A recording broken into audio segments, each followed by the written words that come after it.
Unit Reskrim Polsek Mukomuko Batin 7 dibantu oleh Satreskrim Polres Bungo menangkap satu orang pelaku pencurian dengan kekerasan atau curas di wilayah Dusun Baru, Pusat Jalo.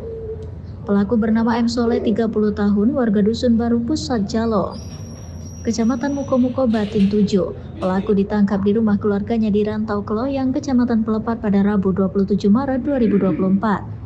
Kapolsek Mukomuko Batin 7 AKP Mo Hashim Asari membenarkan bahwa satu pelaku curas berhasil ditangkap petugas di Rantau Keloyang. Petugas juga melakukan tindakan tegas dan terukur karena pelaku melawan saat hendak ditangkap.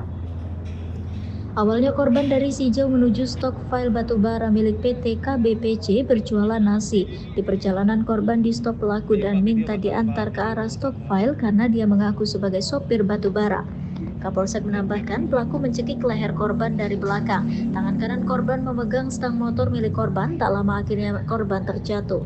Kemudian mengambil sepotong kayu di dekat kejadian dan memukul korban. Dan kekerasan, yaitu dengan cara bahwa pelaku berpura-pura sebagai sopir mobil batubara. Kemudian lagi ketika itu korban hendak menuju ke stok pil batubara yang ada di KBPC yang hendak berjualan nasi bungkus. Nah, kemudian lagi karena niatan baik daripada si korban, maka diboncenglah si pelaku ini. Setelah dibonceng, kemudian lagi minta antarkan ke Stokpil, sampai Stokpil ternyata minta antarkan lagi ke arah Dusun Baru. Dan akhirnya korban pun masih tetap berniat baik untuk membawa atau mengantarkan si pelaku ke arah Dusun Baru. Nah, sampai di perjalanan yang sepi, waktu itu pelaku melakukan aksinya dengan cara posisi pelaku ini digonceng oleh korban berada di belakang, lalu berusaha mencekik leher si pelaku. Kemudian lagi tangan kiri si pelaku ini memegang stang motor miliknya si korban.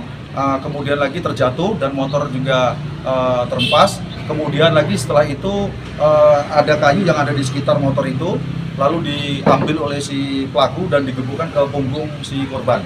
Supaya korban juga tidak bisa berbuat apa-apa, maka kaki korban pun diinjak oleh si pelaku.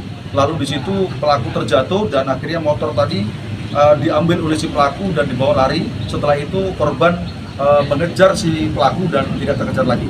Maka setelah itu di tanggal 27 kemarin dini hari sekitar jam 4 atau jam 5 pagi kita berhasil mengamankan satu orang pelaku curas atas nama M. Soleh di Dusun Rantau Keloyang, Kecamatan Pelepat, Kabupaten Bungo. Dan saat ini kami lakukan proses hukum di Polsek Mukomuko Batin 7. Pada saat penangkapan kami di-backup juga oleh tim opsional Satreskrim Polres Bungo. Untuk itu pelaku dijerat dengan pasal 365 KUHP ayat 1 tindak pidana pencurian dengan kekerasan dengan ancaman penjara 9 tahun penjara. Kontributor BTV Lydia melaporkan dari Kabupaten Bungo.